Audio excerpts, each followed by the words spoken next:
rapidly than we thought it would. So I'm semi-recovering, but I'll live. Well, that probably puts you in good theme for the game that you have in mind. We're all in a drunken reverie as we start off anyway, so Right? it'll be Yeah, yeah, perfect. yeah. It's Yes, all just people hanging out in the bunker. that's right. So let me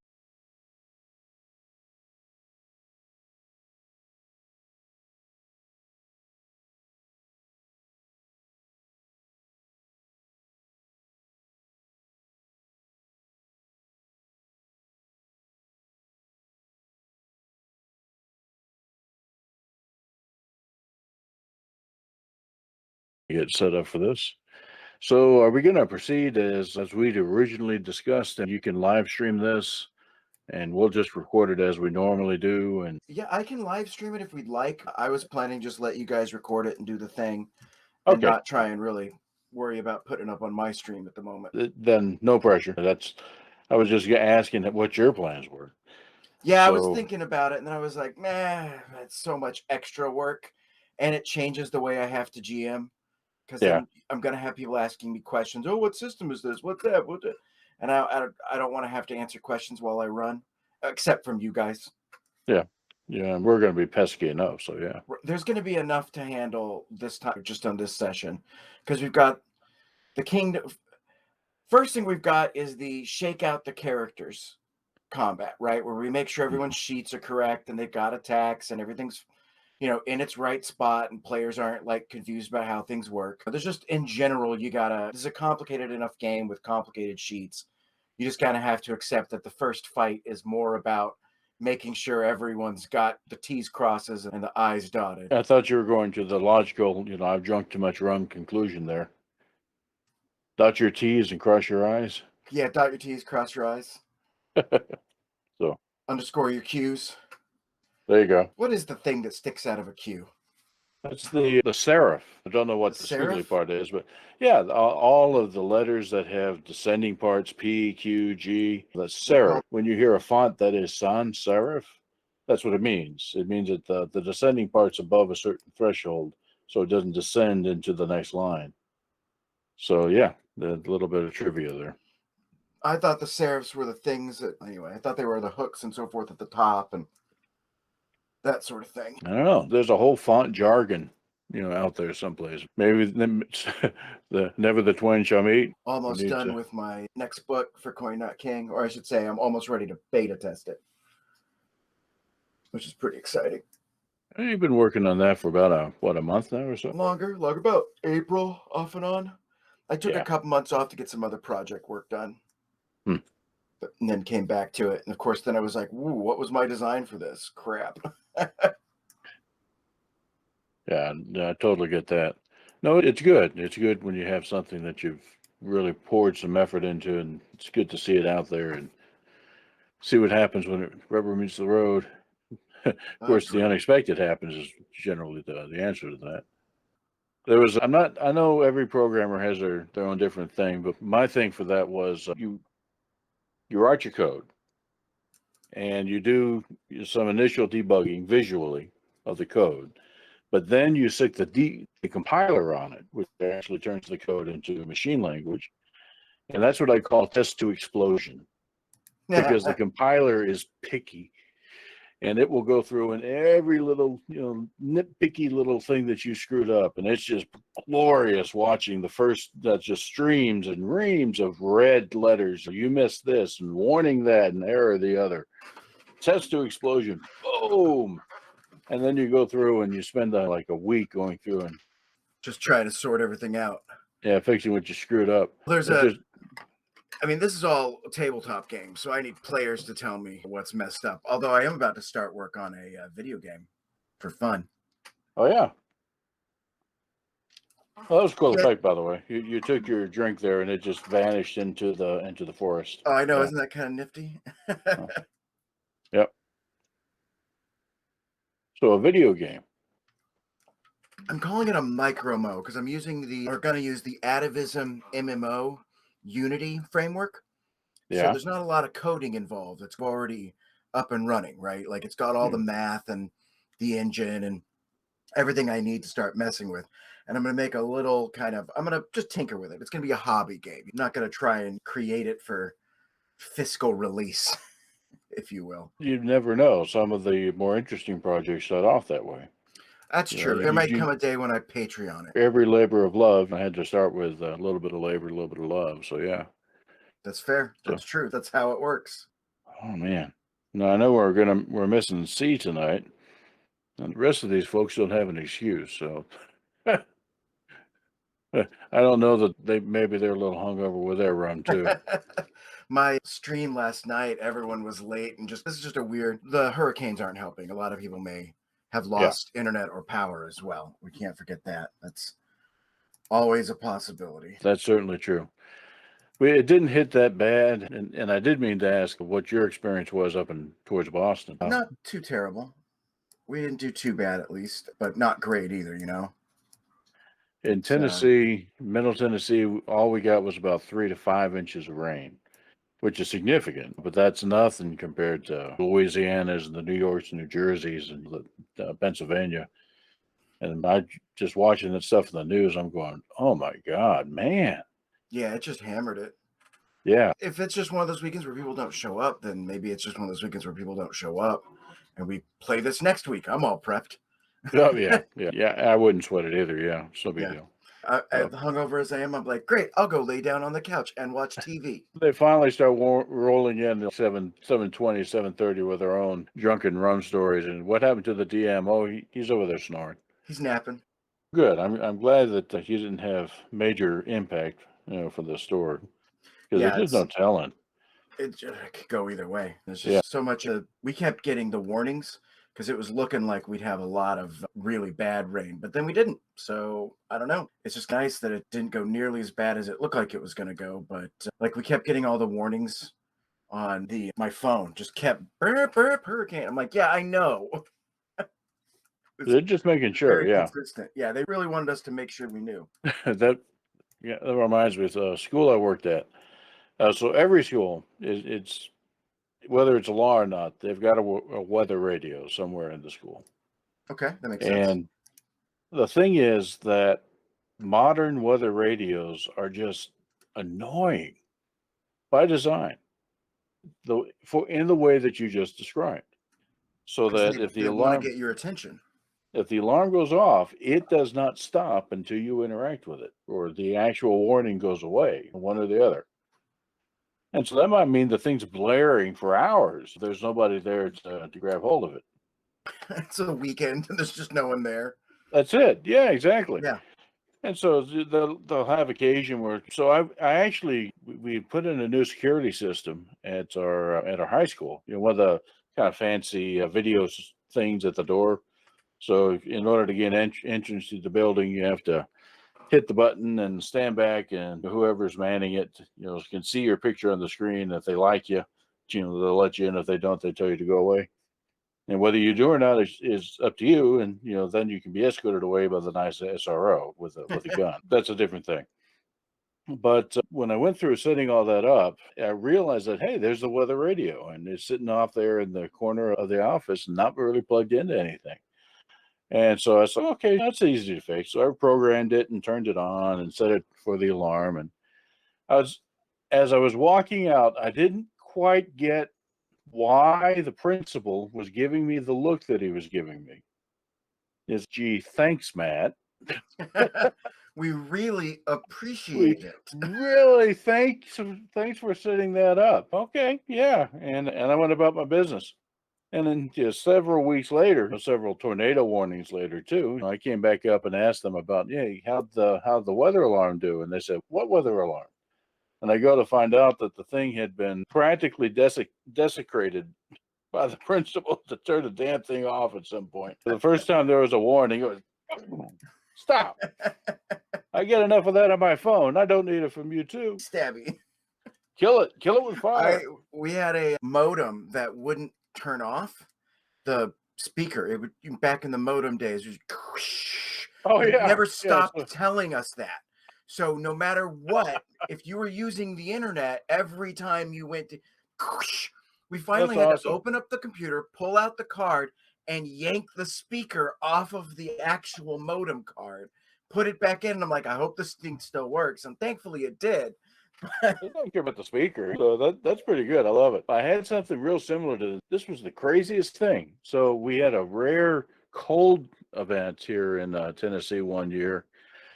I think it was around zero, which if up north, that's zero practically every year. No big deal, but that's rare around here. Sure. 0 degrees Fahrenheit. So the side effect, though, is that lots of things, mechanical and electrical, weren't prepared for it, including my car, and I didn't realize it at the time. So I had this Oldsmobile Alero, and I had it because it got real good gas mileage. I was commuting to Nashville about 100 miles a day, an hour and a half commute, so 3 hours on the road every day. And it's 3 in the morning, and then I wake up to the sound of what? And somebody's car alarm's going off, but it's like constant. So I roll over, go back to bed, and then no, that didn't go away. So I get dressed and go outside. It's my car. The horn was just blaring. Just got stuck on. It got stuck on. The contacts, they froze and distorted, and they bent. Yeah. So I'm like, okay, so how do I fix this? So I try to, no, that's not separating. It's frozen. There's no way to deal with it. Okay, am I going to cut the leads to it? No. So I ended up disconnecting the battery in the car just so that the neighborhood could get some sleep.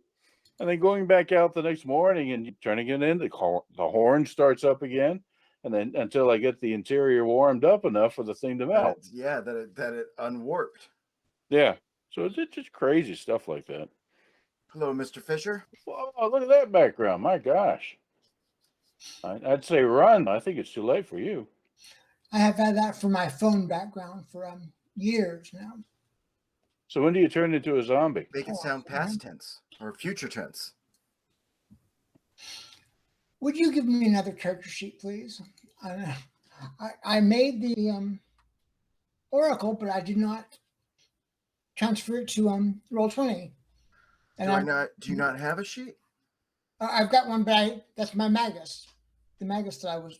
I see. So you wanted to switch it up. Okay, character. There we go. So you were right. It was past tense. He'd already changed into a zombie. That's why I needed another character sheet. There you go. I kind of forgot what I was playing here. So no more Sebastian. Okay, I'm gonna create a Boneyards folder here. Move all the unused characters there. Oh yeah, I remember this guy. He's the guy with the candle on his helmet. Yeah. Yep. Good. His name is Sebastian. Now I just need to find him. So how are things going today there, Stephen? Going good.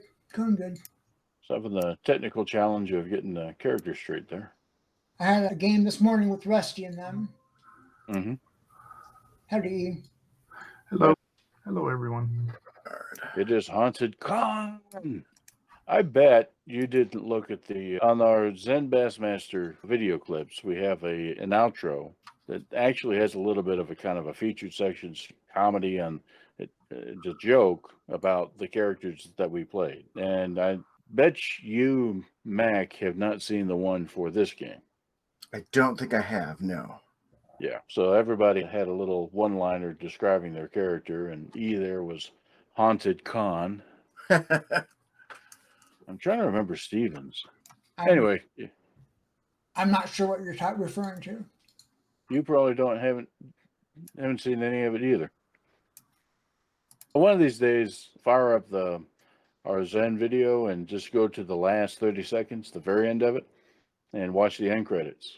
Okay. It's 30 seconds of a little bit of music and a little bit of flashing, game over. But then you'll see something about, hey, the characters that were in this are, and there you are. Cool. All that work for nothing, I tell you. I say all that work, and it takes 3 or 4 minutes to whip that together. I'm awake. No, you're not. This is a weird dream, then. It is. Aren't they all? No, I've had some very mundane dreams. Just office work. Just an extra shift. Aren't those the worst, though? You wake up feeling like you haven't even slept. On the other hand, you wish you real office shift work dreams and you just drift through it, and at the end of it, hey, I'm in the car. What happened to the day? That's usually not how it goes. Close that off. That will come later. Let's see here. I have to find it. Well then, you guys get everything sorted. I'm gonna run to the restroom. I'll be right back. This character, I'm gonna have to do him from scratch. Wait, you were the other Hetman, weren't you, Yes. Stephen? Okay, Yeah. so yeah. You were the one that had the, like 3 or 4 of your adopted fathers died or got. Yeah. Okay, no. Yeah, that I remember, but the character that goes with it. Yeah, that I can't help you with. I'm just looking at these at kind of the blurbs for all the characters. You were Hetman Hardlife, and yeah, Prince got a lot of money. That would be Peg's character. Haunted Khan. Let's see. Jarl Dragonhand. That's Neff. Who ended up with a human hand on his dragon character. So, yeah, poor guy. The Golden Twins. That would be Seraph. Ended up with 2 characters. Some knucklehead in a metal suit. That would be my character. Chief Angry Dwarf. That would be Chris's. Okay, yeah, I got it now. It's a mnemonic. How the hell are you supposed to remember all this stuff? You don't have this shortcut. So that unpronounceable thing that they killed Pavarotti. So I was talking to the vet, and the vet says that it is something that's been around a while, but it's actually getting much more common in Tennessee in particular and in the Southeast. And it's carried by wildcats, bobcats. They get a mild form of the illness, Right. but after that, they're carriers. And then they carry it to packs of domesticated cats, outdoor cats may come in contact with them, or feral cats, and that's the more common vector. So it turns out that on top of the hill here, there is a cat colony that kind of hangs out in that old church that's just down the way. And there are wild bobcats that hang out in the forest. It's on top of the hill and on the other side of it, on the other side of the 911 center. It's still in the city limits, but it's undeveloped land. So we actually have the mixing, for that fatal soup.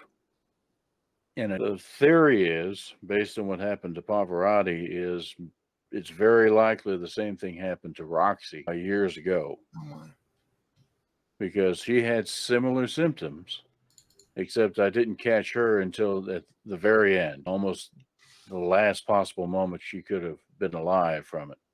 And so it was never diagnosed.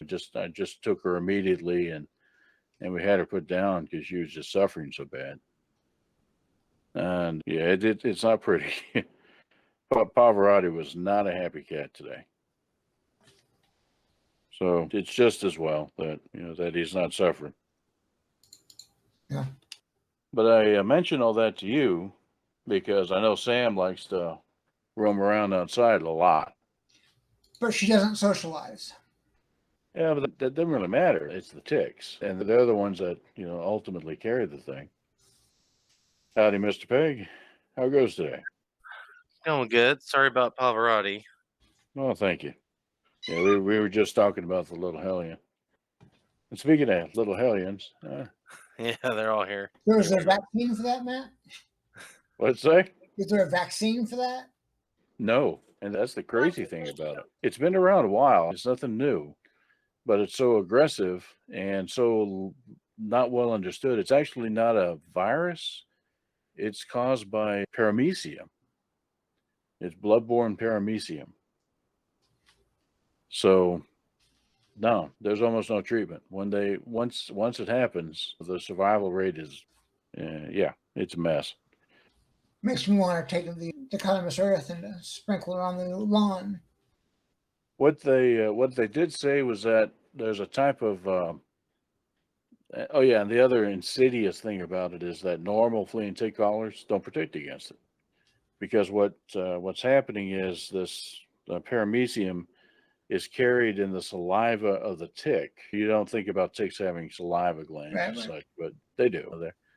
they've got the whole thing. So it's not the blood sucking part, which is normally what hurts humans when it comes to interacting with ticks and viruses and such. It's all they have to do is be bitten by a tick that's infected with it.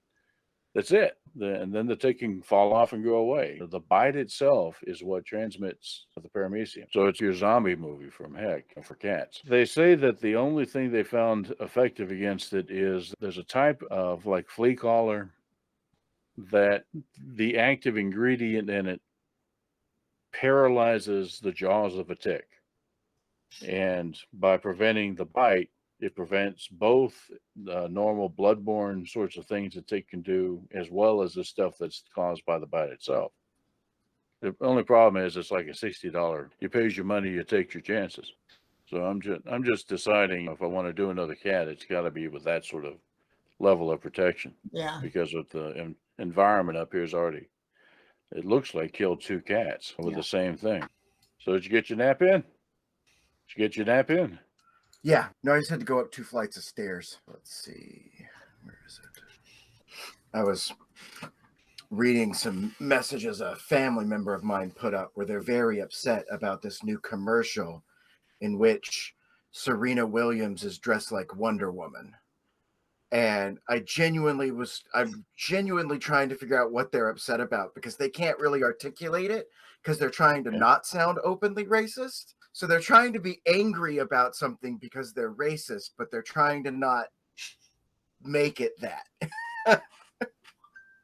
I don't see what the problem is with Serena Williams and a Wonder Woman suit. That sounds That's intriguing. it. The commercial is Okay. people flipping between two channels. One is showing the latest Wonder Woman, and one is showing tennis, and they're flipping so fast that the two accidentally merge. And Serena Williams starts fighting tennis ball shooting robots. They're these little tank robots that shoot tennis balls, and she's knocking the tennis balls back and destroying the robots in a mall. That's it. That's the whole commercial. John McEnroe is there. He gets his lunch spilled on him. It's just a commercial. But for some reason, this is very upsetting. It is not the norm. I don't know what to tell you. Of Then course, again, if they you were- have John McEnroe in a commercial like that, he's got to be screaming at somebody. So that's the joke about him, right? It would have been great if he was. Maybe he does go, "Oh, come on," but that's about Or it. fries.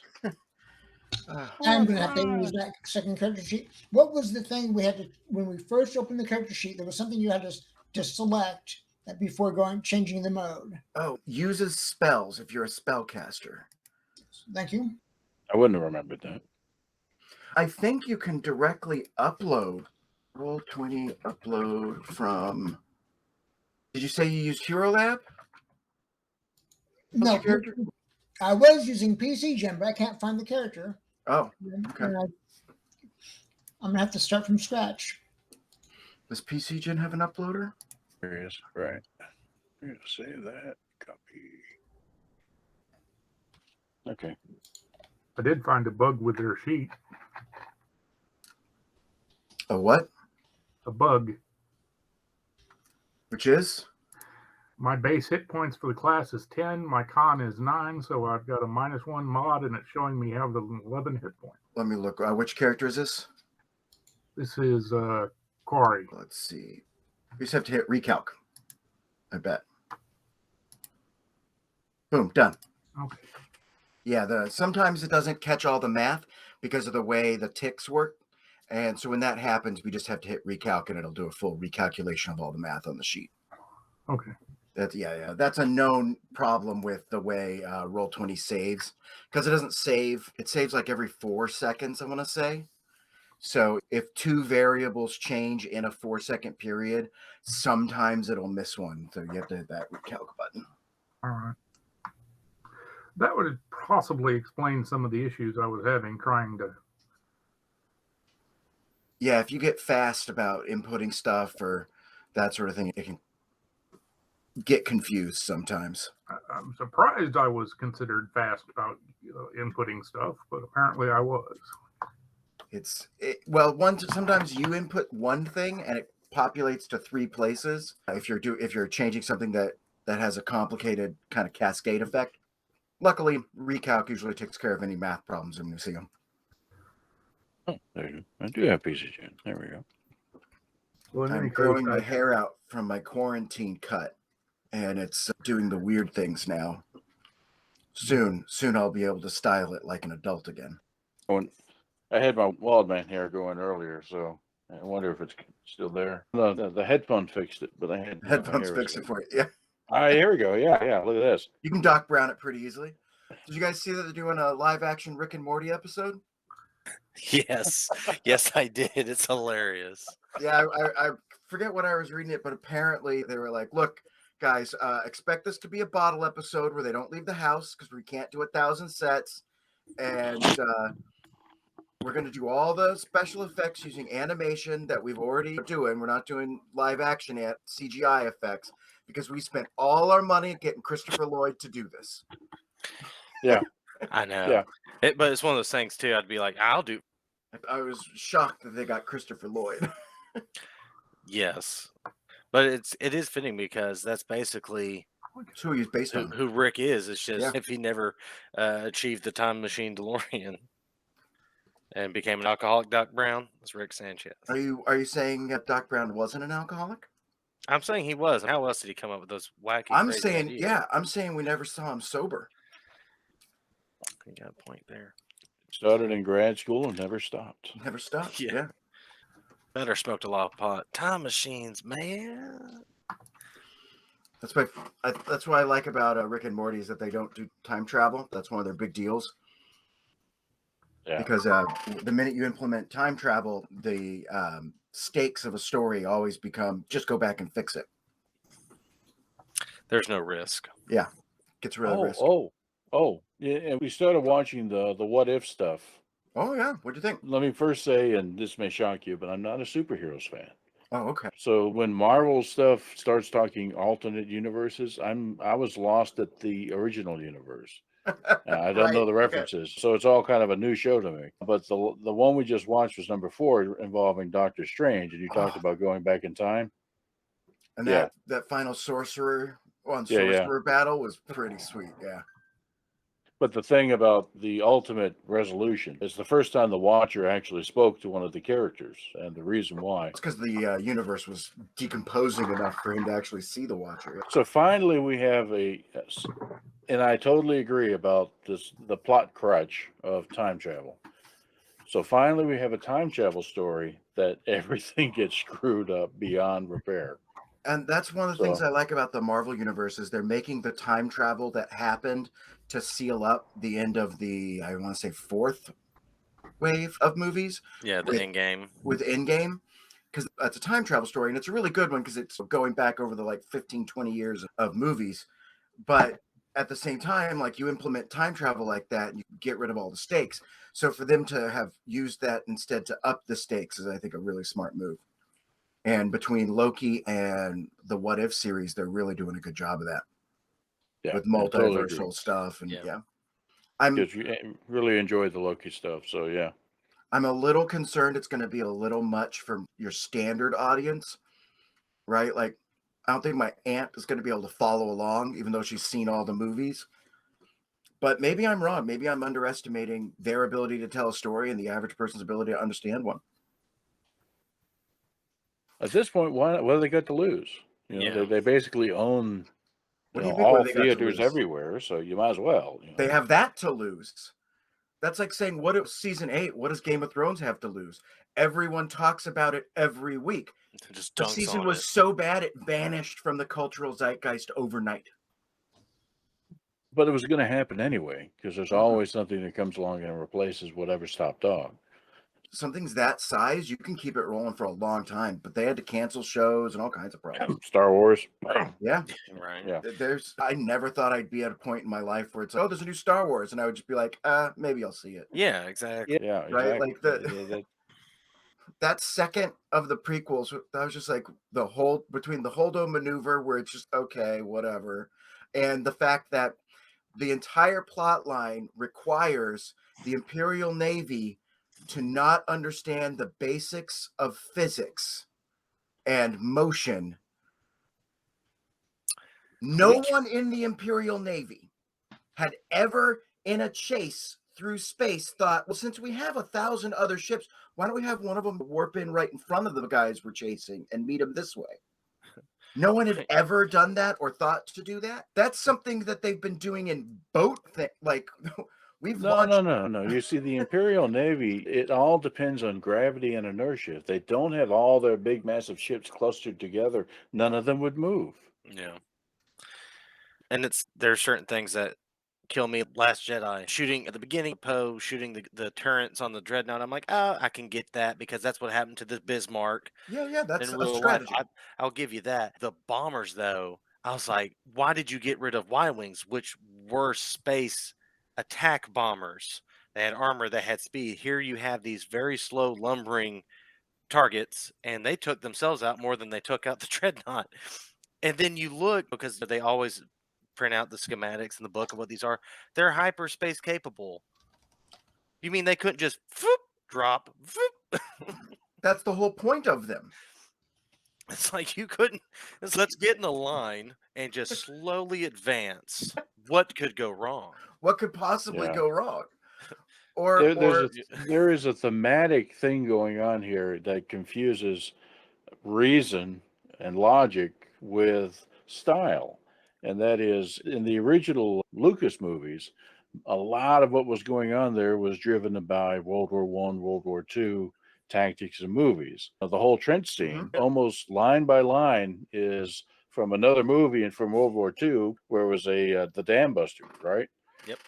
So they're trying to do something similar thematically with bombers, because those were just like World War II bombers. They go at high level, drop their bombs, and there's a lot of threat. They're taking flak. It's that suspense that they're building upon. But you look at it from the lore that's been built up in Star Wars, and anybody that is a fan of space battles in general is crying their eyes out while they're watching it. Or how about this one?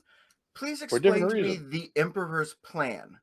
His plan was to have a child who then had a child, which would then find the location of his destroyed first plan that he therefore then planned to fail by using a dagger he did not know existed that happened to break in such a way 1,000 years before he was born, so that it would help navigate this grandchild to the location he would not be able to know she needed to go to. I had the perfect joke for that. Everything is proceeding as I have foreseen, but I need new glasses. Yeah, right. Yeah. You want to talk about breaking all the walls? That dagger sure did it. It's like, it crash landed on a planet perfectly so that this dagger, if you stand at one point, will line up perfectly with the wreckage. No matter how much erosion and time has passed, it will stay the same. What's critical is the dagger is a Sith artifact from thousands of years ago. Yes, it is. Just take it. They just don't make them like they used to, man. Seriously. Oh man! And we're talking about time. Think there must have been a Sith that was like Doc Brown. It's like time machine, man, time travel. Well, that's a J.J. Abrams problem. If you recall the first Star Trek, Spock is on the moon where he sees Vulcan destroyed, but this in no way affects the moon. Yeah. A miniature black hole erupts. The gravitational pull that was affecting that moon and its orbit is now gone. Nah, it's fine. It stays the moon doesn't change at all. No. Or how about the fact that they fire a sublight torpedo across the neutral zone, an area that canonically is many light years across, and the sublight torpedo arrives within the hour. Do you not know how big space is? Some engines on that thing. My God. No, it's they haven't read Douglas Adams, obviously. Yeah. The travel. Yeah. Space is big. Space does not understand how big space is. Yeah.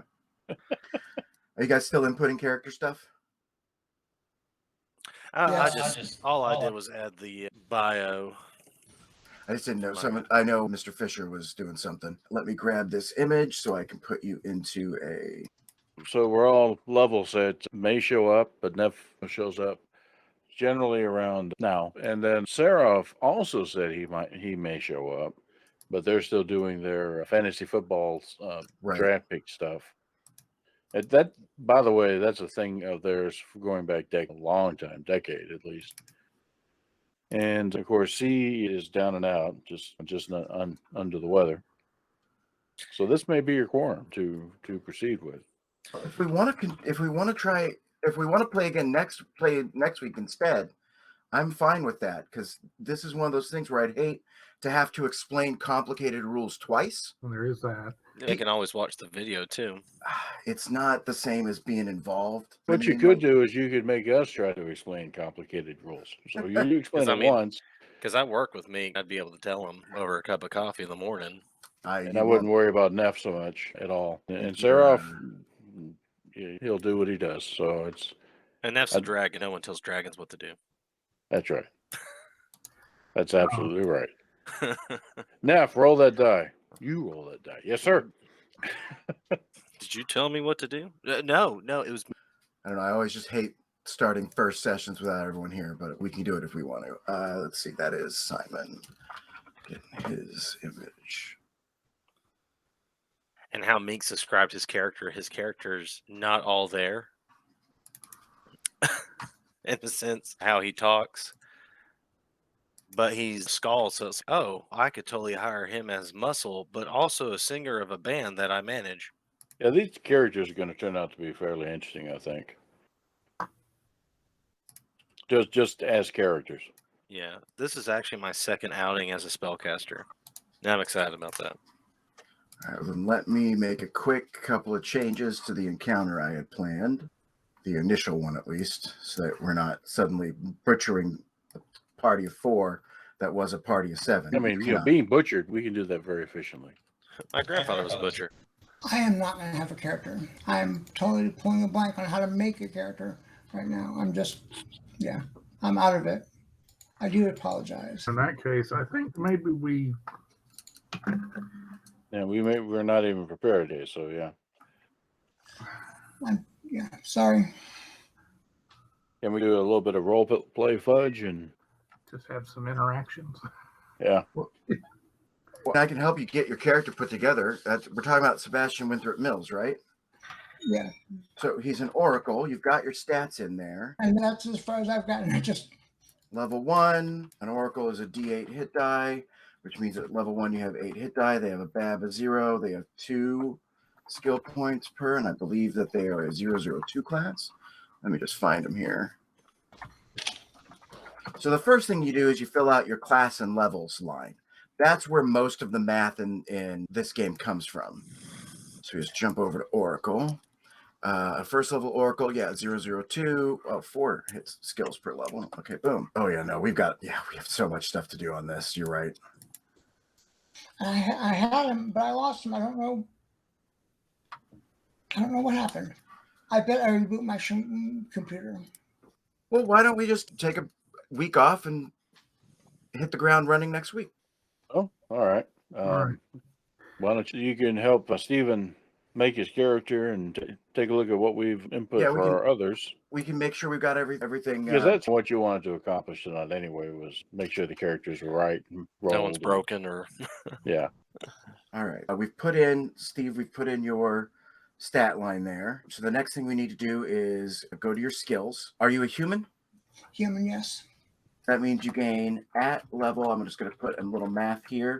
It will always add your level to your ranks because that's something humans get. So now you've got 5 skill ranks. So we just need to Control-Shift-T. Your skills are, I'm just going to click on these class skills buttons. Do you see where I'm at on your skills page? I'm on the skills page. Okay, great. The checkbox for CS in this big brick means this is a class skill for you. So I'm just going to go ahead and click the ones that are, which are craft, diplomacy, heal, knowledge history, knowledge planes and religion. Then we have profession, sense motive, and spellcraft. Profession, sense motive, and spellcraft. Now you can have a rank in any skill you want, but if it's a class skill, you get a bonus at first level. So go ahead and spend your 5 skill points. Know by putting a rank in them, you can't have any skill ranks above your level, which is 1. So you can only put 1 in any given one. So basically pick 5 skills at this level. And let me know when you've got that done. Yeah, that's done. Yeah. All right. So I see you put a point in profession, which means you need to Oh. choose a profession. I'm sorry. I did not mean to put a point in profession. I meant to put a point in perception, but I'm not going to do that. Let me just put that point up here, and I know what it is. You got one in spellcraft. That's an important one. Knowledge religion helps you identify undead, and knowledge planes helps you identify angels and demons. So those are pretty useful. Yeah, let me go ahead and do the knowledge religion. Knowledge skills are always useful. Yeah. I believe that's my 5. All right, there's your 5. So now we need to go choose your abilities. Do you know what mystery you want your oracle to have? Let me see. Hold on. That's one of the things I use the guides for, is just to see what the options are. Oh, mysteries. One of the things I need to warn you guys about, the guides that are available online for classes are okay, but they are very hard designed for the Pathfinder Society, which is a very different kind of gameplay. So they're going to tell you to take options that in their mind you have to take this, because that's how Pathfinder Society functions. We are not playing Pathfinder Society or in that style. There are also things that your characters are going to need to be able to do very quickly. You're going to learn those things. So while they are useful for a general, like, your character won't suck if you take these abilities, some of the advice is going to be very poor. Yes, I've made enough characters. I generally don't follow their things. Just I take their advisement. The other thing to remember is that most of the mysteries are based on your alignment too. No mystery is based on alignment. Nope. There's a few. Nope. In this one there is. Nope. Find one. Enlightened Philosopher alignment, any lawful, dual curse. That one Enlightened doesn't. Philosopher is not a mystery. That's in the book. Yeah, but it's not a mystery. That's an actual archetype. That's not a mystery. That's under the Oracle archetypes. I guess they are calling it a mystery. That's weird. That is specifically breaking the design philosophy of this character. Up there it is. Recommended mysteries: ancestors, fire, heavens, lore, metal, nature, stone, time, waves, wood. This is an archetype, not a mystery. The mysteries themselves are alignment agnostic. You can play an evil time oracle. You can play a lawful good time oracle. There are archetypes that require you to be certain alignments, but all the mysteries themselves are designed to be for anyone. It's one of the things that sets him apart from the cleric, where the cleric is much more hemmed in by their alignment. Lore. He's a loracle. So his mystery is lore. Battle is that one. Are you talking about battle? Lore. Lore, not war. I thought you were saying war. Lore oracle. Okay, cool. Loracle. Okay, so I was going to throw lore into here. That we know your mystery is lore, which means you also get to add appraise and all knowledge skills to your class skills. So we're just going to check every single one of those off. That's pretty cool. All right, and we come back to abilities. At level 1, you get to pick one mystery. You get to pick one revelation from your lore revelations. Arcane Archivist, that one requires level 11. Automatic writing. Once per day, you can spend a full hour in uninterrupted augury. Okay. Brain drain. Does that require? Nope. You can do that at first level. Focus trance. Lore keeper. It's on the page for the oracle. If you just go down to lore, here's the link. I'm looking for revelation. Do you say? Yeah, the revelation's in the lore. If you scroll down to the lore mystery. It's about 3/4 of the way down the screen, down the page. There's a list of revelations you can pick from. Oh, lore keeper. Lore keeper. All right, I'll just copy that. Boop, boop. Drop that right into your revelations there on your abilities page, and we come over to the skills, and we just drop down to the knowledges. Is it instead of? Yes, you Set use up. intelligence instead of Boom. Swap them all to charisma charisma. instead of intelligence. So just do that right here. Boom. Done with that one. The next thing you've got to pick is your curse. Oracle curse. So same page. Let's see. Our Oracle. There it is. Up near the top. Right below your spells known. If you scroll down to your class abilities, look down to Oracle Curse, and they've got some basic choices there. These are the standard choices, and then there's a few other crazy ones. The problem is if you look it up on the D20 FSRD, they include a bunch of ones that just aren't available to you, right? There's weird source books, and only certain characters would have them, that sort of thing. I'm playing an Oracle. Let's go ahead and go with the Clouded Vision. All right, Clouded Vision. Everything is not proceeding as you have foreseen. So you can't see anything beyond 30 feet, but you can see as if you had dark vision. At 5th level, it goes up to 60 feet, and at 10th, blind sense, and at 15th, blind sight. Ooh, that's pretty great. All right. I have precognition. It's just 1/10 of a second. It's just very, very, yeah, you're a human. So now we need to pick your feats. You have 2 feats because you get 1 at 1st level and 1 for being a human. I thought you get 2 feats because you're a human. Huh? You get 2 feats because you're a human. You get 2 feet because you're a human, but you also get to choose 2 feats. Ah, Let's see. Here are the standard feats. And this is where Roll20 came in handy. There are a ton of options, as you may see. And as a human, he gets 2 of them. Yeah. And the problem is, as an oracle, there aren't a lot of great choices right off the bat. Mr. Peg there, check your Google chat, Hangouts, whatever they're calling it today. Combat casting is a pretty good one. This one gives you a bonus to cast spells when somebody is threatening you.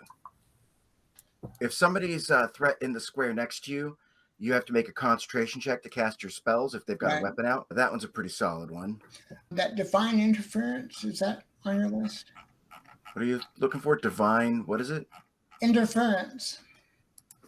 Sacrifice a 1st level spell slot to make an enemy re-roll an attack roll. Like when they crit on your healer? Yeah, that one's, but that requires you to be caster level 10. Oh, does it? Okay. It's a pretty good one, though. Let's go ahead and go with combat casting. All right, so that's the first one. I'm going to put that here in the sheet. That's good because I'm constantly going to be pointing a fork at you, even if, And you've got one more from your race. I'm thinking extra revelation depending on what the revelations are. Or did we already? They're the same. They're your lore revelations. Right. It's a pretty solid feat. The flaw that you get hit by is if you take it too many times, you run out of revelations to take.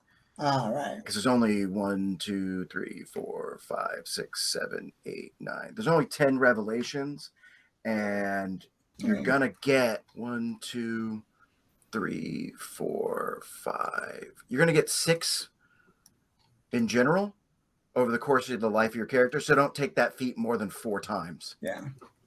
That's the key thing to remember. Sidestep Secret is pretty great. Your innate understanding of the universe has granted you preternatural reflexes. You get to add your charisma modifier instead of dex to your armor class and reflex saving throws. Oh, absolutely. Another good one is Think on It, where you get to reroll a failed knowledge check with a +10 bonus. So we're going to take extra revelation.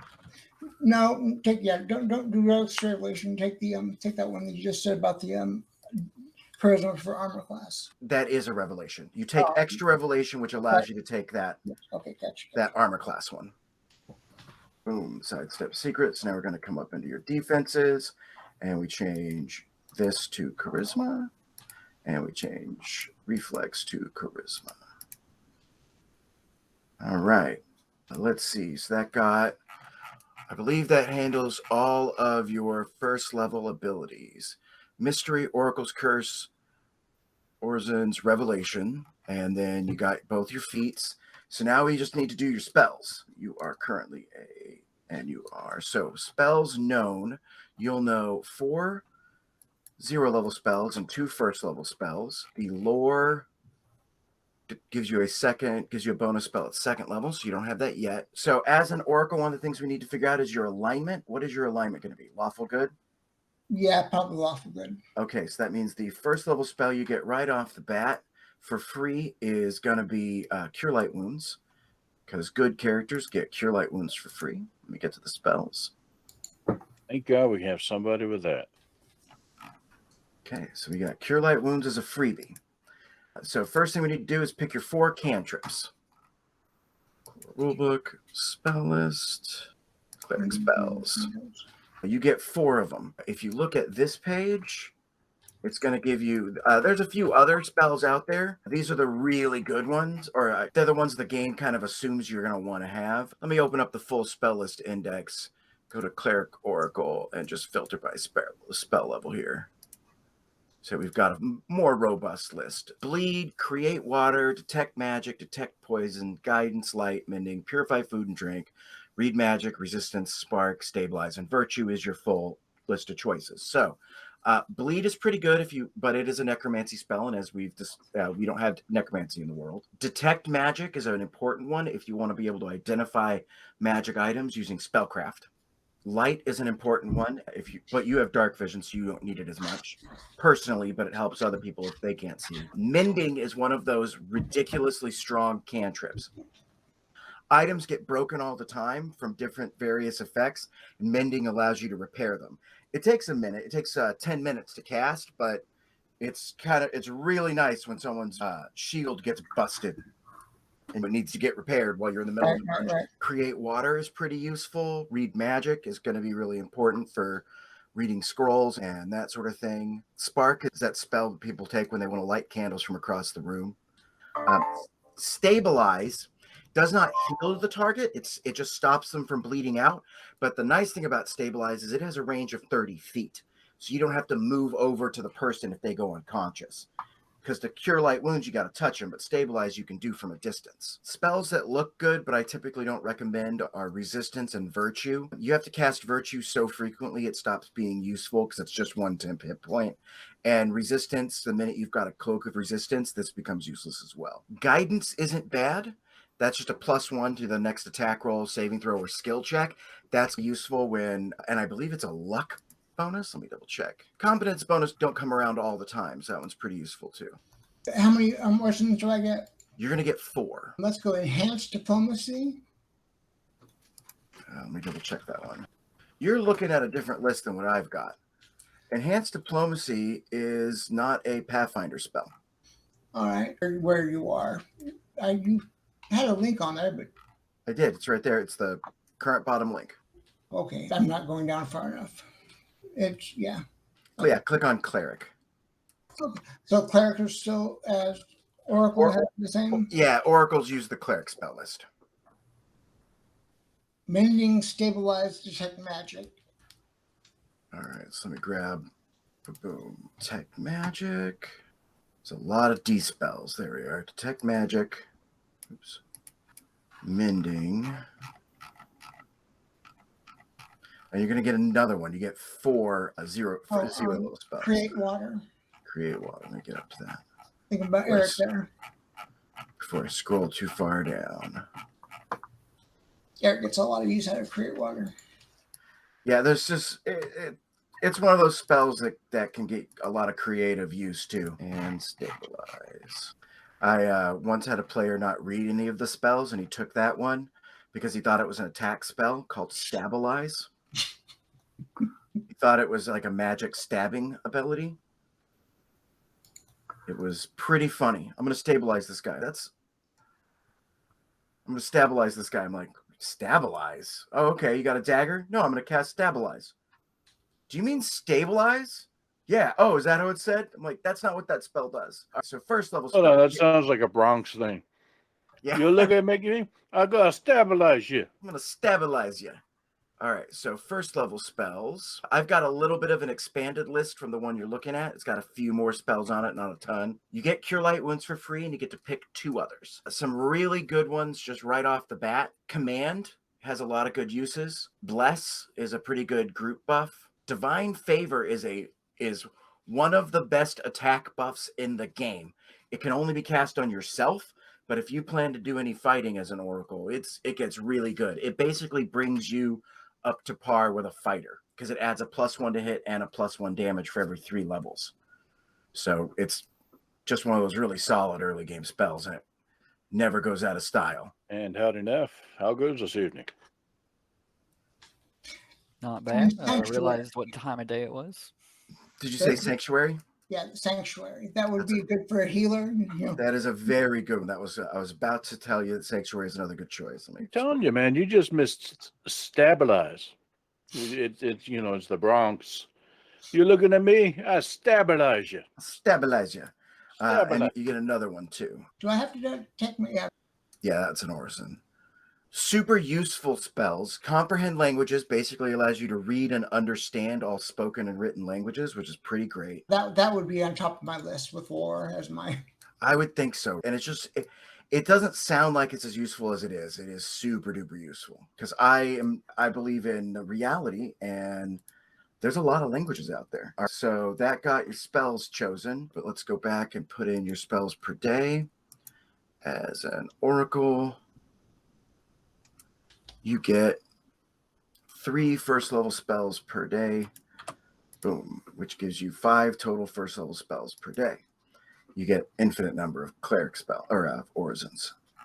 All right, so that was your spells. So now we just need to buy and make or choose your equipment. Do you remember from your bio and info what your starting cash level was at? Let's check, see if it's in Magus. Oops, nope, doesn't. Social status comfortable ×1. Okay, so you're at 1,000 gold to spend. 1,000 gold base. And let me just get you the equipment chapter, because that's going to be that's going to take a bit to read through. Oh yes, I have clothing and jewelry. And you can wear up to medium armor as a Oracle. I think I was going with the studded leather. That's not very expensive. Studded leather's only 25 gold. Yeah, go to the items. Oh, Masterwork studded leather. That's that comes up to 175. So let me find the equipment section items. Get your character sheet back open. Oh. Character sheet, equipment. Boom, let me get it here. Studded leather. A mithril breastplate, or what is that? Or that is typically worn. A mithril breastplate would be about the best armor you could pick up. Let me find it here. Adding mithril. Let's see if it's in here. On this page or a different one. Yeah, here it is. Mithril. Medium armor is 4,000 gold, so you don't have the money for that. Even light armor is 1,000, so you wouldn't have the money to get a mithril. All right, that's fine. Well, I'll stick with the studded. Masterwork studded leather. All right, so it's going to leave you with 875 gold pieces still to spend. Your masterwork weapon of whatever type a oracle would use. You can, let's see, oracles are trained in all simple weapons, light armor, medium armor, and shields. So basically any simple weapon. Oh, let's go with the mace. Mace, all right. Regular mace or heavy, light or heavy? Let's go with the heavy mace. Heavy mace. Boop, boop. And it is masterwork.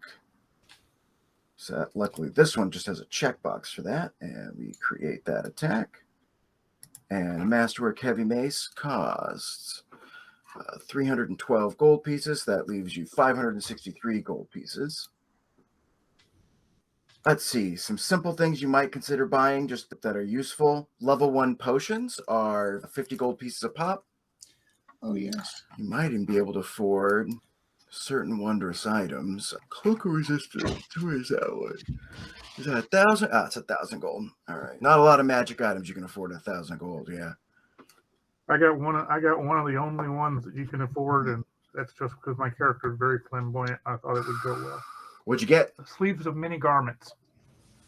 That's a good one. Yeah, that's definitely nice if you're trying to change up your look very rapidly.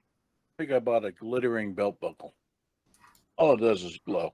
leave me some cash and I will fill in the and send it. Do the shopping later. All right, cool. Yeah, you got all week to do the shopping.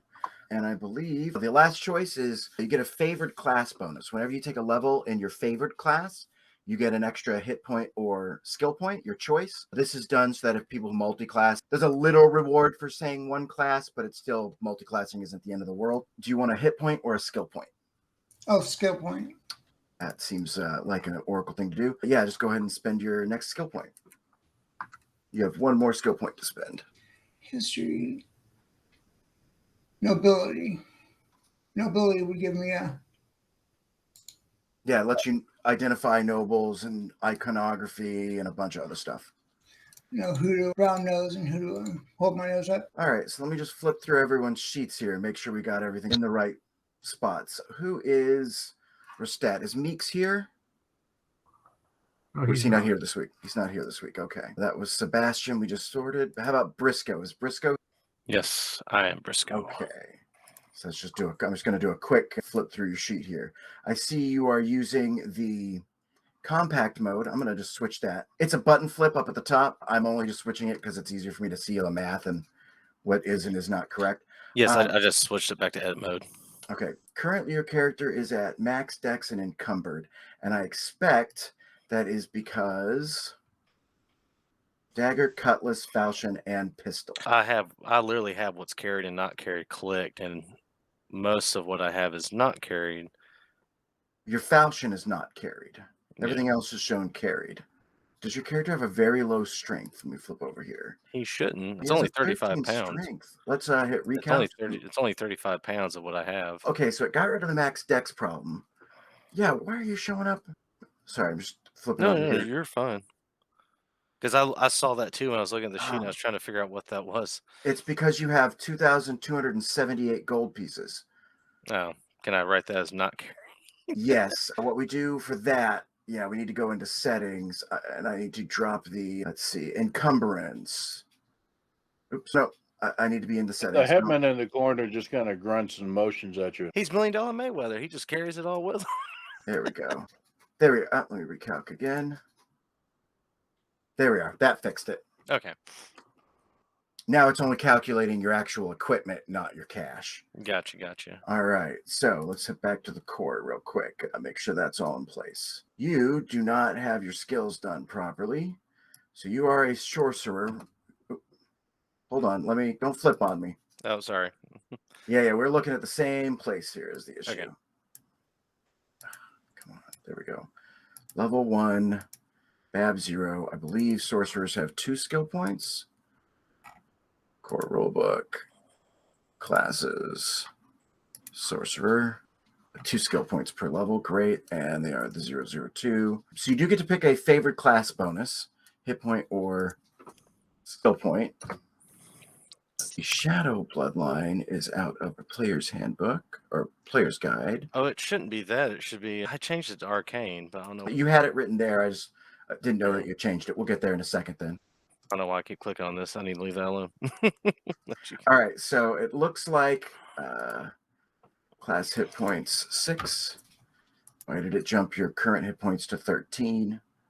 I don't know. I'm just going to make it 6 because that's what you would have. Yeah, mine's saying 7 right now, so it's all messed up. Favorite class bonus. Do you want a skill point or a hit point? We'll do hit points just because spellcasters don't get too many. That is accurate. All right, so you're not wearing armor because you're a spellcaster. Yep. We've got acid splash attack in there. Great. Does it do a D3? Nope.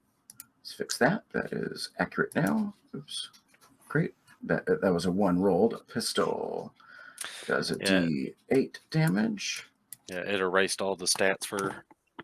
It moved everything from attack back to equipment when I changed it back to compact mode. So I've been going crap. That is accurate. No, why? I see. You didn't build these off that. You just wrote the name in. Okay. Oh, daggers have a 19 to 20 crit range. Pistols have a ×4 crit rating. Cutlass. Are you a gnome? No, I'm human. Okay. I chose to no gnome just because I have gnomish slaves. I was just curious. I was trying to figure out why you'd put a 1d4 in for the cutlass damage. A falchion is 2d4 damage. Yes, I believe with- that's correct. With a 1.5 strength modifier. And an 18 to 20 crit range. Boom. Great, got those sorted out. Abilities, let's take a look here. Arcane Strike and Martial Weapon Training. What martial weapon did you pick up? That would be the cutlass, because sorcerers only have simple weapons knowledge. You also might, are you human? Yes. Okay, so yeah, all right. And then let's features. So let's put your Arcane Bloodline in here. Arcane Bloodline. As features. So as an Arcane Bloodline, at level 1, you get to add 1 knowledge skill. Class skill, knowledge, any one. Interesting. Bonus spells and bonus feats don't come into play yet. Bloodline Arcana. Whenever you apply a meta magic feat, we need to put this in there. And the next thing you get is at level 1, you get an Arcane Bond. Do you want a familiar or a bonded object? So I was going to do a familiar, just because the bonded object sounds cool at first, but when you get into the details, it becomes game breaking for your character. Why is it game 'Cause- breaking? So when I was reading it, because it's originally for wizards, Yeah. and they put it in for sorcerers. So if I said the gun is my arcane bond, it is required that I have to always have it to cast spells by the description I read. Now, if we homebrew it, or because they're saying like if you lose it, you got to spend a whole day to get to bring it back. Familiar is the same way. Yeah. Wizards select a bond object. Begin play with 1 at no cost. Objects that are subject of the Arcane Bond must fall into one of a few categories: amulet, ring, staff, wand, or weapon.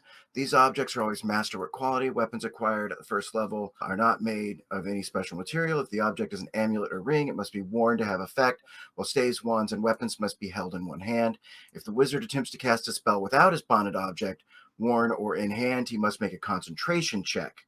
So that just makes you do a concentration check. The DC of the check is 20 plus the spell level. If the object is a ring or amulet, it occupies the ring or next slot accordingly. You can enchant it for free without having the appropriate feats. And once per day, you can use it to cast any spell. You know what?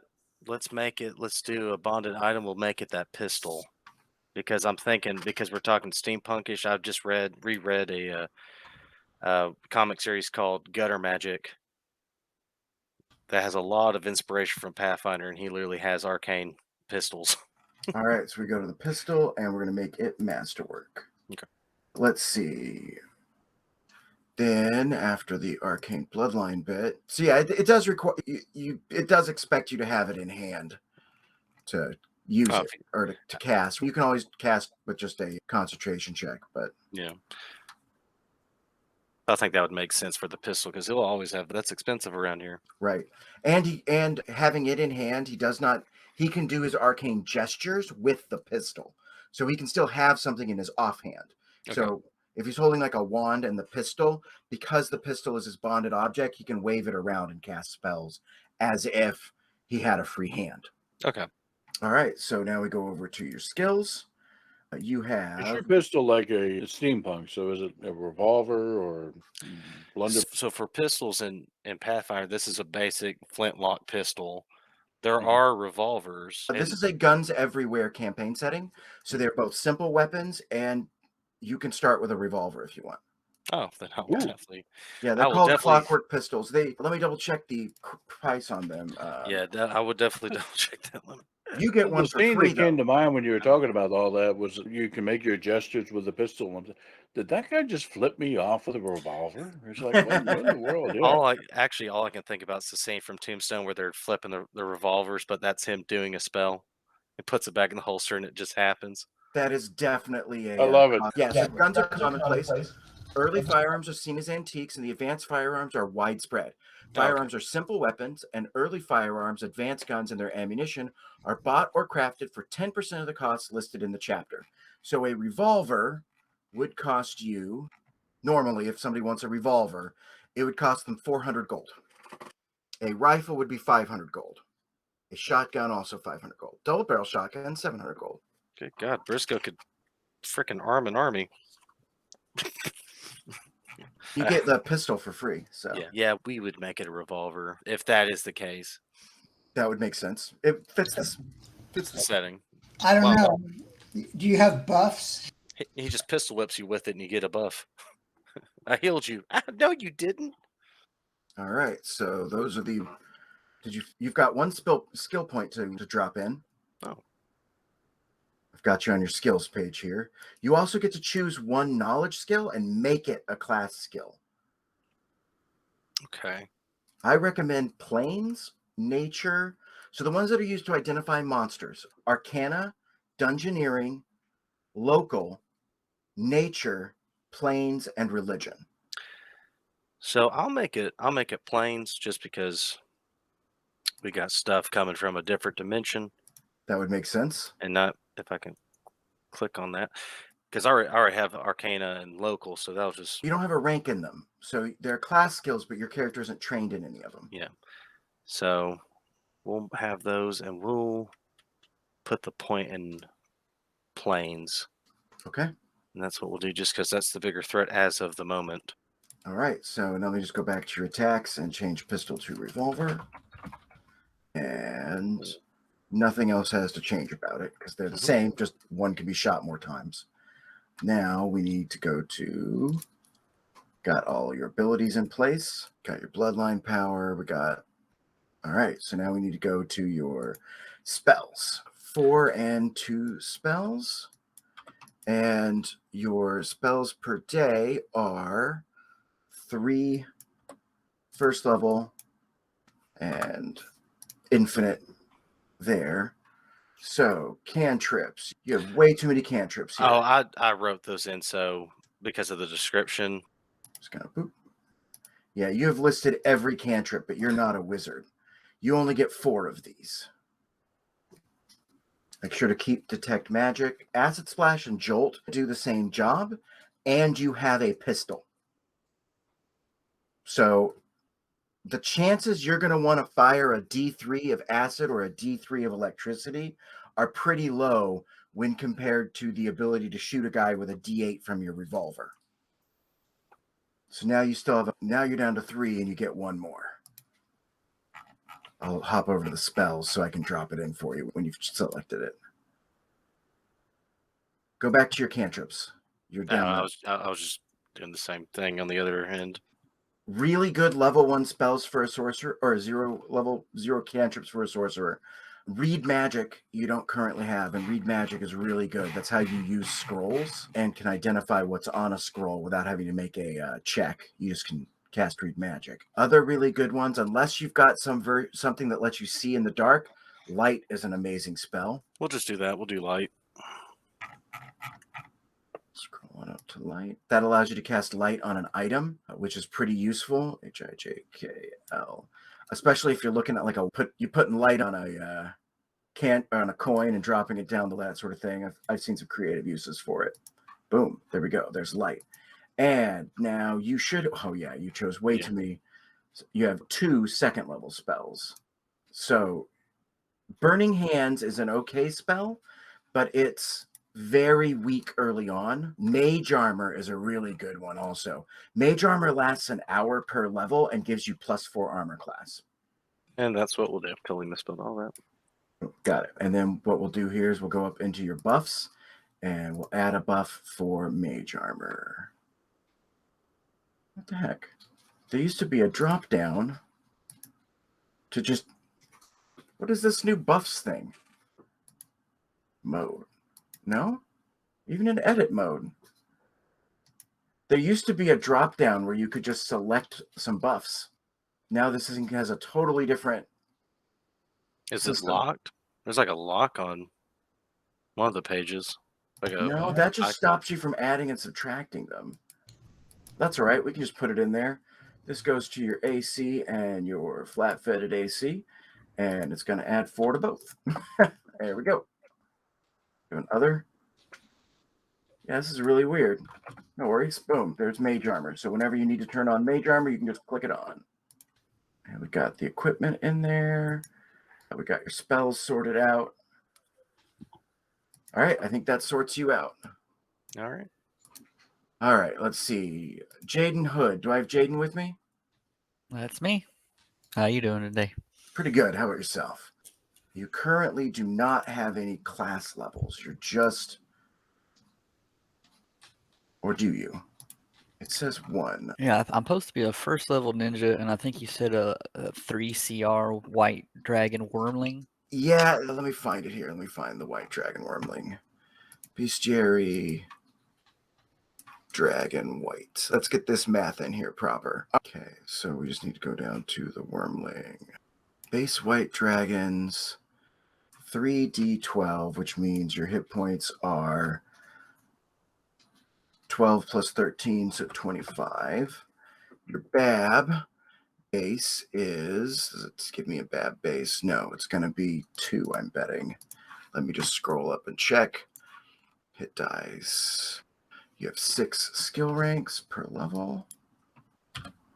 Why is it not showing me what your base BAB is? Yeah, I see it says base at the start, but it never tells me what that is. That's down in the white dragon. Well, you know what? I'll just check one of the other white dragons because I'm willing to bet it's 3/4. Most things are 3/4.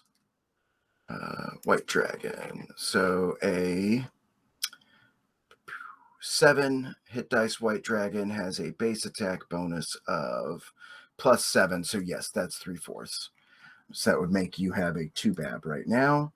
And then saves. Does it tell me what your base saves are?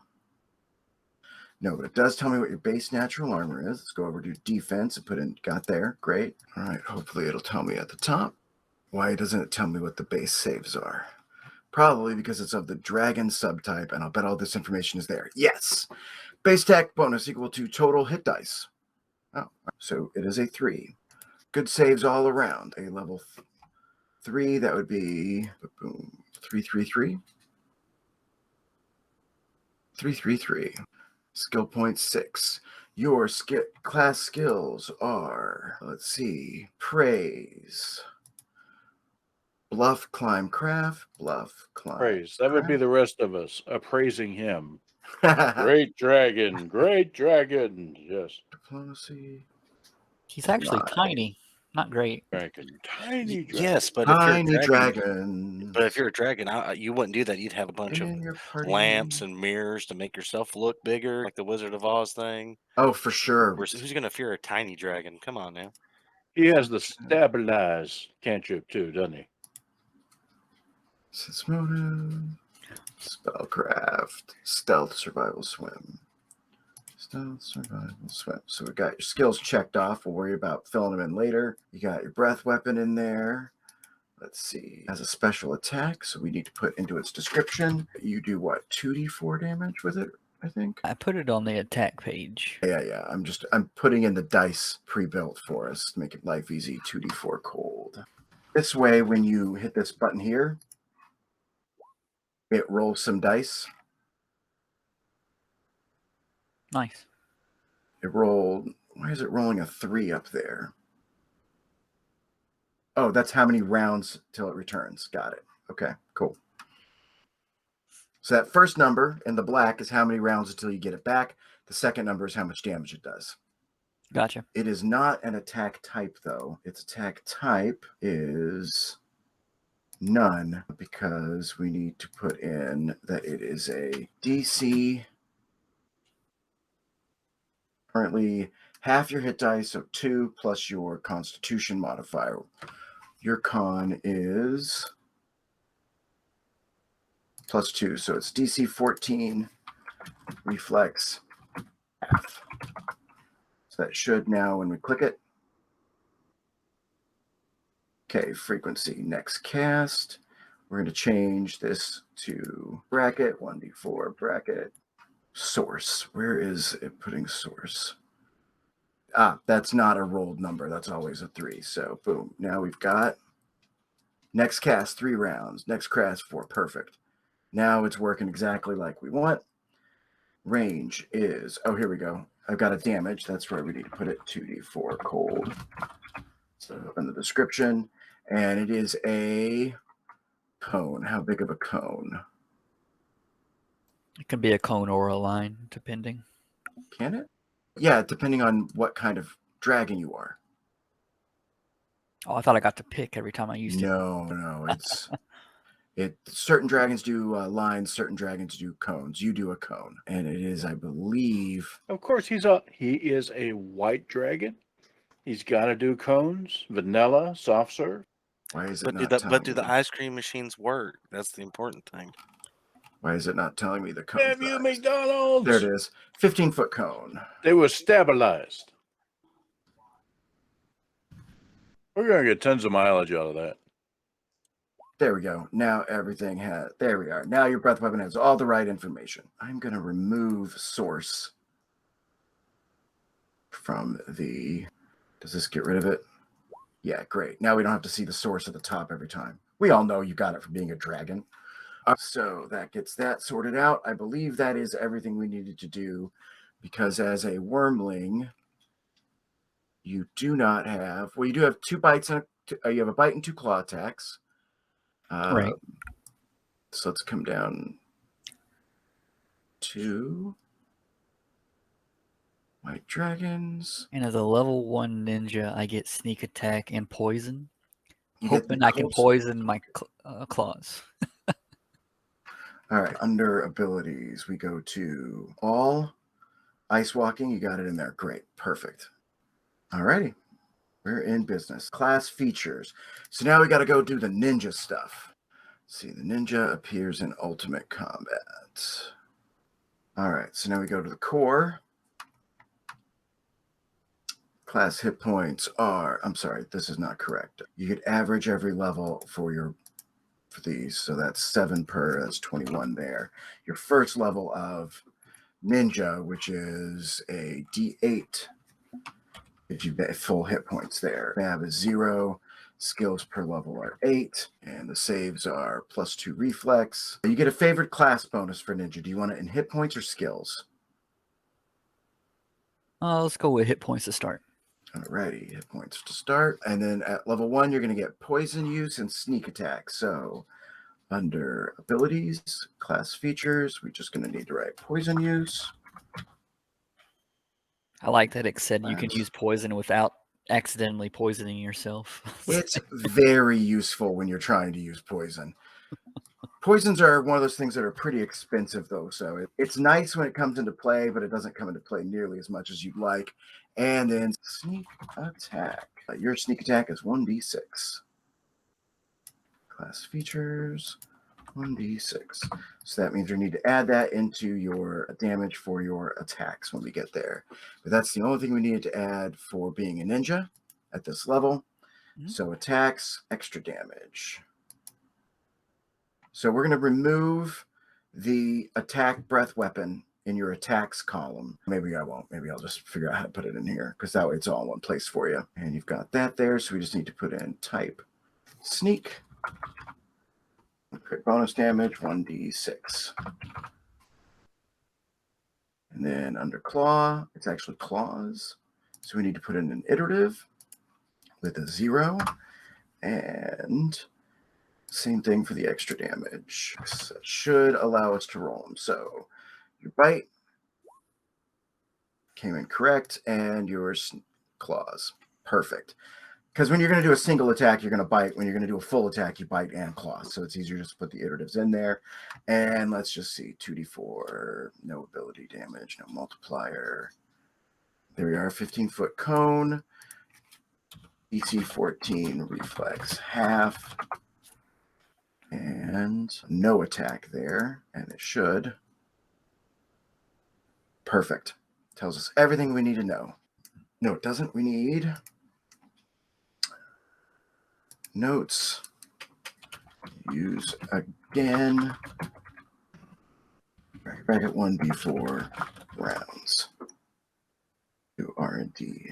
That's shorthand. Boom. Perfect. Next, you got your feats. You've got 2 feats to pick. Okay. Oh, no, he doesn't. He's a dragon. He's got 4. Technically, he's got 2 feet and 2 claws. He's not technically quadrupedal because he has 6 limbs when you count the wings. So he's an insect dragon? All dragons have 6 limbs. He's like a giant tardigrade. Yeah. All right. As a ninja, some good feats to take. What's your? Let me go over to your core. I'm looking at your stats. The ones I would normally suggest aren't really as useful because you're not really your dex and your strength are basically the same. Toughness and dodge are always pretty solid defensive abilities. Poison crafting in this. Craft alchemy is the skill you want if you want to craft poisons. You just need a skill. It's not a feat. Now, let's see. Weapon focus bite if you want to bite people better. Weapon focus claw if you want to claw people better. It's always nice to get the +1s there. I could spend time reading over these. And... Yeah, one of the chains that you might want to consider going is the dodge mobility spring attack, because that basically allows you to fly by a guy and make one attack but not stay in melee range. Okay. But you would need dodge and mobility first before you can pick spring attack when you get another feat. You also need a base attack bonus of 4, which you'll have pretty soon. Yeah, you're going to need to take a look at some of your feats and then your skills. You have 30 skill points to spend, and the max rank you can have in any of them is 4. Now let's make sure we got your ninja skills in here. Ninja skills, get acrobatics, appraise, blah, blah, blah, blah, disable device, disguise, escape artist. You do not get handle animal. You do get intimidate, get past the knowledges. You've got linguistics already. Perception, perform, and profession you get to add. Sense motive, sleight of hand, stealth, swim survival, use magic device. So you have a crap ton of skills. Now keep in mind, as a character your level, yes, you can put 4 in any given one. You have 30 skill points to spend, but as a character of your level, you're not going to gain levels until the party catches up with you. Right. All right, so I'll let you take a look at feats. That's the next feats and skills are what you need to handle. Do we have Lydia/Relidia with us today? That was Seraph, so he is missing. He's still at his fantasy football thing. All right, Simon Spencer. That's me. All right, it looks like yours is pretty. Let me just flip to your core here. Looks like yours is all proper. Yep. All those are correct. Defenses, got that everything in there because you've got your armor. What armor are you wearing? Half plate. Did you take a feat to be able to use that? It's part of the steel blood gives you that ability. Okay, There's a so you steel blood archetype. Okay, so you're the steel blood Blood archetype, Rage. so that gives you that. Okay, cool. Yeah, it looks like everything's proper. Blood Rage, Elemental Strikes. Is Elemental Strikes something you get from Blood Rager, the advanced class? Let me just classes. Blood Rager. Is that the first level of your elemental bloodline? Let me find it here. That's right. And you get like increased damage and frequency after that. Yep, there you go. For 1 round, melee, 1d6 damage. Perfect. 5 times per day at 8th. At 20th level, that just happens automatically. Cool. All right, so that's easy enough. Indomitable Stance. What is that from? Is that That's the steel blood thing. Is that a steel blood thing? All right. Is that Archetype.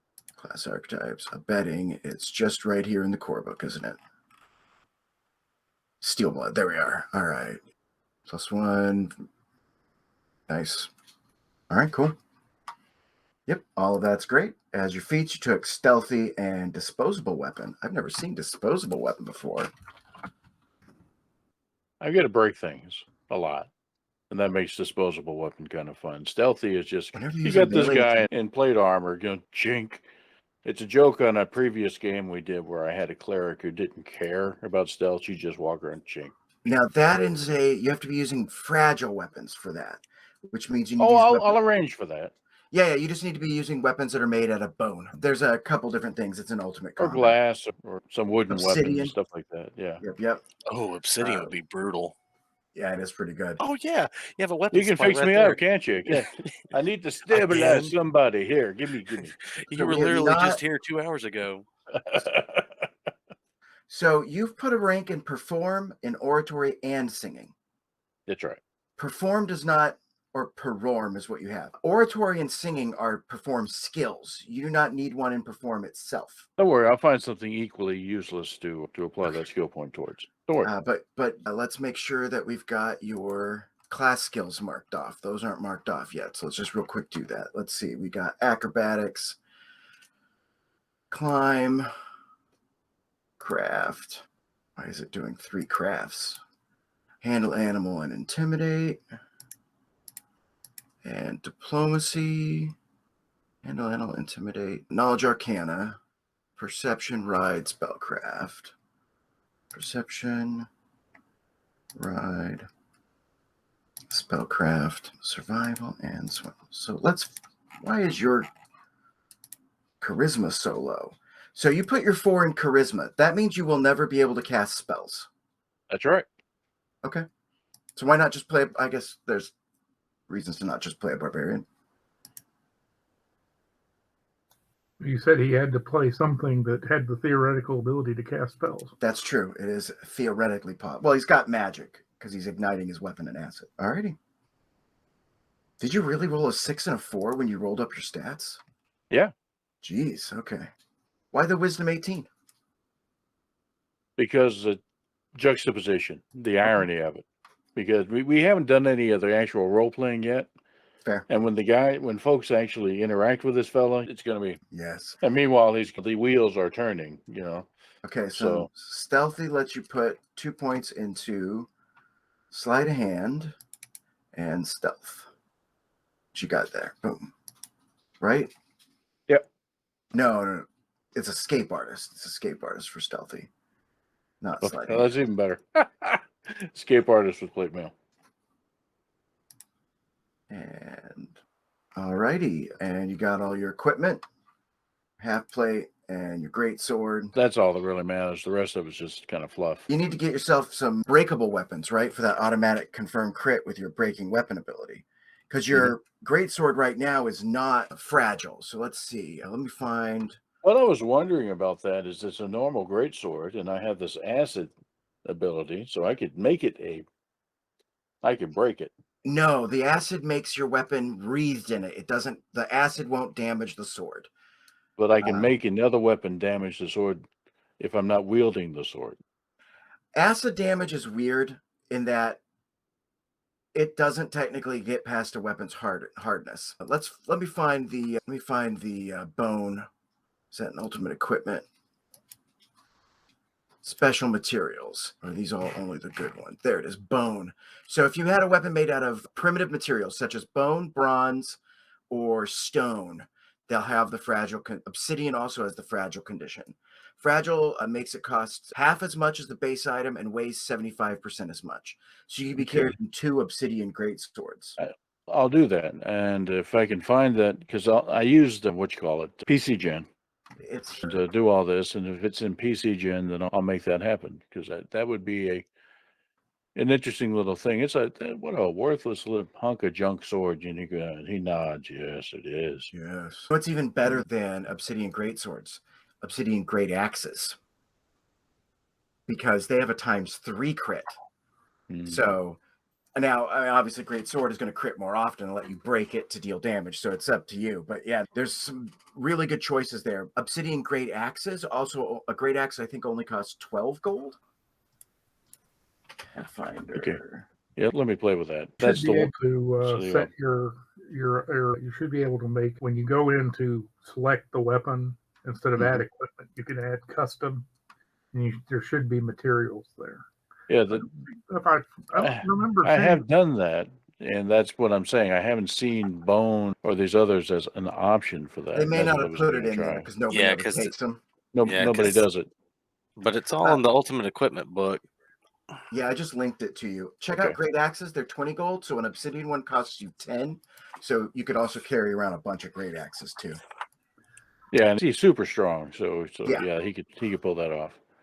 I got this. You actually add custom attributes too. And they actually have Why do you have 10 great axes? They also have the Tepoztopili, which is the Aztec obsidian weapon. They also have that list in there, which that already has the obsidian. Technically, obsidian can't be used to make two-handed weapons, but I don't know why they wrote that rule, because that's not accurate to reality. Obsidian were used to make two-handed weapons all the time. We have obsidian, like huge obsidian axe heads, so I'm going to ignore that rule. Feel free to use obsidian. Yeah, it is not there, but bone is. Stone is Okay. also 1/4. It's also the same 75% weight, and it costs 1/4. So you could get a stone great axe for 5 gold, and then bone.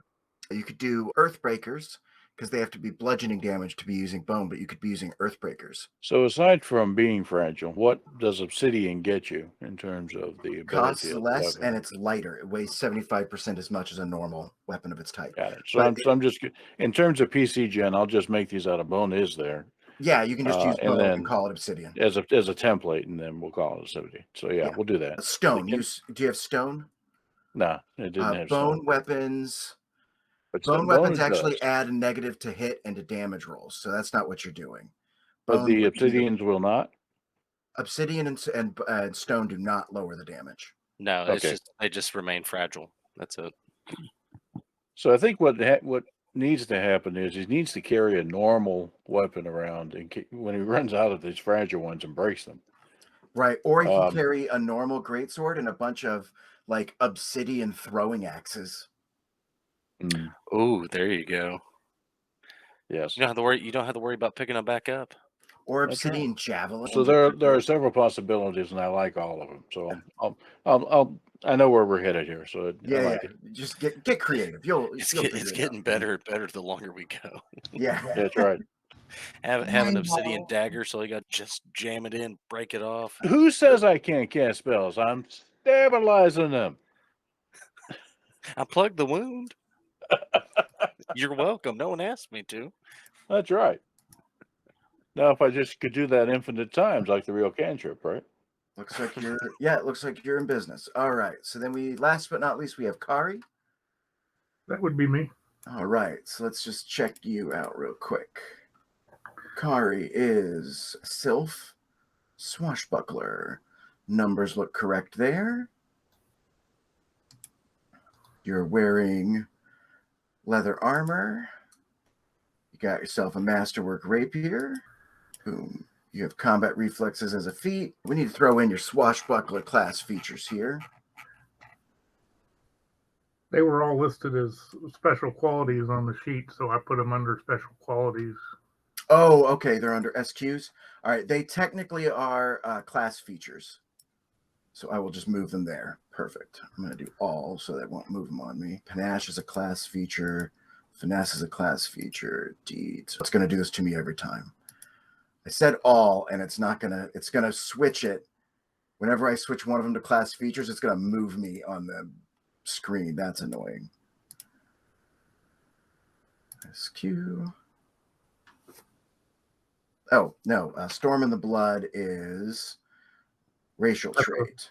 racial trait. Yeah. SQ. And I guess energy resistance is a racial trait too. Yes. Make sure I didn't miss any of the class features. Yep, there we go. Your 1 feat is combat reflexes, and your racials are in. So it's 5 points of electricity resistance for energy resist. Yeah. Yeah. Now it says here you've got Featherfall. Oh, that's also a spell-like ability, but it's also a racial trait. So we'll just leave it there. And then Storm in the Blood. That's the one that adds charisma if you're ever a caster. So we can come over to your defenses, and under resistances, we write Elec 5. But we know we've got it there. You still have 2 skill points remaining that you haven't spent. Two? Yep, looks like it. Honestly, I thought we'd already done all of this last week. So Huh? crazy. Oh, I just thought I had already gone over everyone's character sheets last week during character creation when you were making the stuff, but guess we didn't. I should say last session. We really didn't have time. Yeah. We didn't have character sheets made. Yeah. No, I made you sheets last time. It's been a month. Who remembers? Yeah. Oh my gosh, look at all these weapon. Yeah. All sorts of stuff. Yeah, somehow I had missed a couple. Perception's always a good one to take. There's a lot of perception checks. I know I decided I'll pick up a rank of that next level. Okay. I took acrobatics. Acrobatics is a good one. Let you get into combat. We don't have any spells to take care of. And your equipment appears to be handled. Boom. I've got a little more equipment listed on the. If you go to the description page, I've got a PDF. On your bioinfo, okay. Yeah, that's the output from Roll20. Or you mean character gen? Well, PCG? Roll20. Roll20 is what I use to generate the character. Oh, okay. Cool. Flare. Boom. All right. So I believe this character is properly done. Your alignment is true neutral. Is that what I'm seeing? Alignment was supposed to be chaotic good. So CG is what we need to throw there. That's about all we need to change. Perfect. All right. Yeah. Looks like you're all in business. So it looks like we're ready to hit the ground running next week, with the exception of the 2 players who weren't here. If you'll notice at the top, I'm going to show this to you guys now with the show players button. This is going to have a link to the kingdom rules and the kingdom sheet. Can you guys do me a favor? Go to the kingdom sheet. I want to make sure you guys can see it, but not edit it. Can you try and change the kingdom name to something else? And does it tell you no? Yeah, it doesn't let me do anything to it. Yeah, mine's view only. Great. It's just so much better if you make decisions and I alter the sheet. But I like you guys to be able to see the sheet so you can tell me if things are not correct. It looks very complicated, but when we get to the kingdom rules, basically all of this is we want to build a library. Oh, okay. Then I go to the city tab and I alter I put in the library and that sort of thing. So there's a bunch of math it does based on the alignment of the kingdom and that sort of thing. This is all done during session 1 after we've gotten there in the story. I just wanted to make sure that was working properly. If you guys are curious about the system we'll be using, that's under the kingdom rules as well, under PRD rules. It should take you right to it. And the one you want to check out is Kingdom Turn Sequence. That'll walk you through what we do in the turn sequence. The way I've got it set up, let me flip over back to where you guys are at. If you select either new bowler fife or the symbol here in the black area, you'll notice in the upper left let me make sure it shows up for you players. No, it's not. Boom. You say kingdom turn sequence, and I kept thinking kingdom turn signal. You know, the kingdom is waiting patiently at the stop sign. Yeah. Yep. All right. So you saw that upkeep. There are 4 phases to it. Each one of these phases is technically done in order, but the way we handle it in game is it's a month-to-month situation, and it's less about actually like following these steps and more about making decisions at each of the steps. So while we have here the reminder so we don't forget anything, I don't really adhere to the phase requirements too hard. So for instance, when we get into the kingdom stability phase, we know that the first thing we need to do is find out how stable things are. We make that check. And then you guys will have to, okay, did we pay your consumption? Is there any to pay? Do we have any empty vacant slots? Okay, we didn't miss any of that. Does anyone need to use the enforcer to change unrest? No, we're not doing that. Okay, moving on. Like most of these we're just going to skip, but these are the technical moments they happen. So I put them in this thing along with all the die rolls so that we can use it to move through the process very rapidly and very fluidly. So it doesn't feel like we're having to do this really clunky system, even though the system is very nuanced. So yeah, but it looks like everything's working. All righty. Edict incoming event. Perfect. All righty. Yeah, I will run next week, it looks like. Is that the plan? Yeah, we'll go ahead and see if we can get everybody together and call this the false start, and that'll be the true start. It happens. Well, we'll call this making sure everything's in order. Yeah, this is called introducing me to Obsidian. Obsidian weapons in a steampunk game. That's going to be pretty great. The other thing too I is love once you find out what you actually have available, it's just so many doors are open. What? Yeah, Pathfinder yeah, is just such an old no system, and it just has so many choices. I know a lot of players who get the analysis paralysis with it, and it is a very crunchy system. But don't worry, it's not like there a lot of role playing happens. I like crunchy systems because it gives players, I don't want to say authority, but it lets them know what their character is capable of. You like your systems like you like your breakfast cereal? Very crunchy, yes. I like less crunchy systems too. One of my favorite games is Masks. If you've ever played that, it's a Powered by Apocalypse game where you play teenage superheroes, and it's less about the character you are. Your stats can change from moment to moment because somebody convinced you to act differently. It's all about the push and pull of deciding who you will become and not, who your character is. And it's a really fun game. It's very light. It's not crunchy at all. There's 6 vague actions you can take when it's your turn. So it really does make a Teen Titans game. It's very loose and light, and I love it. But sometimes I like a crunchy system where players can be like, I know a fireball will kill that ice elemental. I'm solving this problem. It gives My them that. favorite game system is Champions role playing system. Well, that's a crunchy ass system right there. Yeah. I like But that. you could do anything with that. That was awesome. Yeah, Champions is another good one. So hopefully we'll get used to the system and it won't start bogging down our role play, which I don't think it will. All right, guys. Well, I will see you next week because I'm still hungover. I'm going to go take a nap. Thank you, sir. Fair enough. guys. Thank you. Take care, everybody. Bye, guys. Night all.